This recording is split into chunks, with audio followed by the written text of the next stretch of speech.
जय श्री राधे कृष्णा।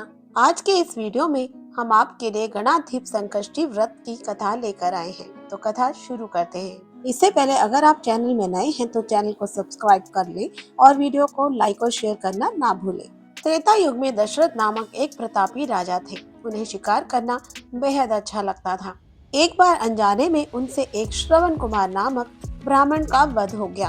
उस ब्राह्मण के अंधे माँ बाप ने राजा दशरथ को श्राप दिया कि जिस प्रकार हम लोग पुत्र शोक में मर रहे हैं, उसी तरह तुम्हारी भी पुत्र शोक में मृत्यु होगी। इससे राजा बहुत परेशान हो गए। उन्होंने पुत्रेष्टि यज्ञ कराया। फलस्वरूप जगदीश्वर ने राम रूप में उनके यहाँ अवतार लिया। वहीं भगवती लक्ष्मी जानकी के रूप में अवतरित हुई। पिता की आज्ञा पाकर भगवान राम उनकी पत्नी सीता और भाई लक्ष्मण वन को गए, जहां उन्होंने खरदूषण आदि अनेक राक्षसों का वध किया। इससे क्रोधित होकर रावण ने सीता जी का अपहरण कर लिया। फिर सीता की खोज में भगवान राम ने पंचवटी का त्याग किया और ऋष्यमुख पर्वत पर पहुंचकर सुग्रीव से मैत्री की। इसके बाद सीता जी की खोज में हनुमान आदि वानर तत्पर हुए।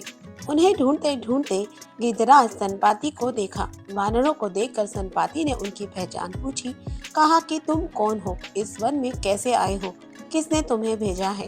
संपाति की बात सुनकर वानरों ने उत्तर दिया कि दशरथ नंदन राम जी सीता और लक्ष्मण जी के साथ दंड कवन में आए हैं, जहाँ पर उनकी पत्नी सीता जी का अपहरण हो गया है। हे मित्र, इस बात को हम लोग नहीं जानते कि सीता जी कहाँ हैं। संपाति ने कहा कि तुम सब रामचंद्र के सेवक होने के नाते हमारे मित्र हो।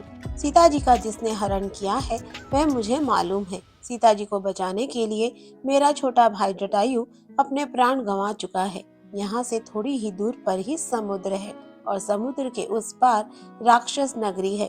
वहीं अशोक के पेड़ के नीचे सीता जी बैठी हैं। सीता जी अभी भी मुझे दिखाई दे रही हैं। सभी वानरों में हनुमान जी अत्यंत पराक्रमशाली है, अतः उन्हें वहां जाना चाहिए, क्योंकि सिर्फ हनुमान जी ही अपने पराक्रम से इस विशाल समुद्र को लांघ सकते हैं। संपाति की बात सुनकर हनुमान जी ने पूछा, हे संपाति, इस विशाल समुद्र को मैं कैसे पार कर सकता हूँ? जब हमारे सब वानर उसे पार करने में असमर्थ हैं, तो मैं ही अकेला कैसे पार जा सकता हूँ?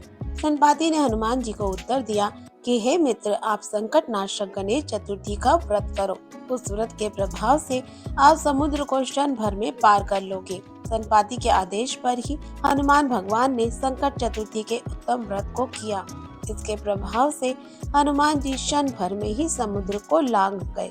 अतः इस लोक में इसके समान सुखदायक कोई दूसरा व्रत नहीं है। तो ये थी गणाधिप संकष्टी व्रत की कथा। अगर आपको ये वीडियो पसंद आई हो तो इसे लाइक और शेयर जरूर करें, और अगर आप चैनल में नए हैं तो चैनल को सब्सक्राइब भी कर लें। तो चलिए मिलते हैं किसी अन्य वीडियो के साथ। तब तक के लिए राधे राधे।